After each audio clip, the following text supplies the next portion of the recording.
We start off this afternoon on the Capitol Watch. Opponents of a bill that would make it far more difficult to get a voter initiative on the Idaho ballot packed the State House this morning. Several signed up to testify against the legislation today, but only a few actually got a chance to do so. We're talking about voter initiatives like two that appeared on last November's ballot: horse racing and Medicaid expansion. KTVB's Joe Paris joins us now with more on today's packed hearing. Joe? Well, Brian, again, it was really packed inside the Lincoln Auditorium. And again, this legislation proposed by Republican Senator Scott Crow would require anyone looking to get an initiative on the ballot to get signatures from 10% of registered voters in 32 of Idaho's 35 districts.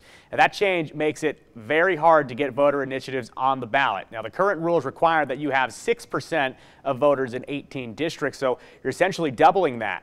Now, the bill would also cut the time allowed to gather the signatures from 18 months now to 180 days, only 6 months. Now, dozens and dozens of people signed up to testify on the legislation, but only a few got to so far today.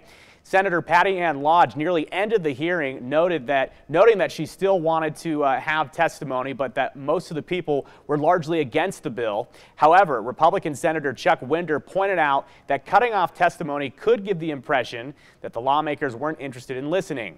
Now, critics of this bill say that the legislation is an attack on grassroots initiatives like Medicaid expansion, but bill sponsor Senator Scott Crow is adamant that it's not.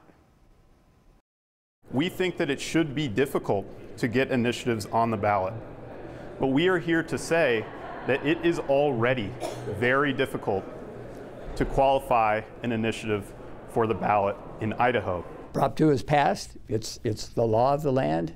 It is not an attack on Prop 2 or anybody that's worked on Prop 2.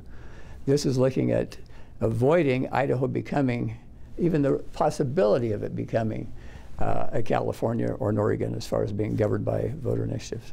Senator Crow also notes that he believes his bill is important because it adds a mandatory fiscal note to voter initiatives, so that way voters will know how much it will cost to pass and implement any voter-created laws. Now, as we mentioned, most people who signed up today to testify, they didn't get the chance. However, testimony on this will continue on Friday morning. Dee, Kim, Brian?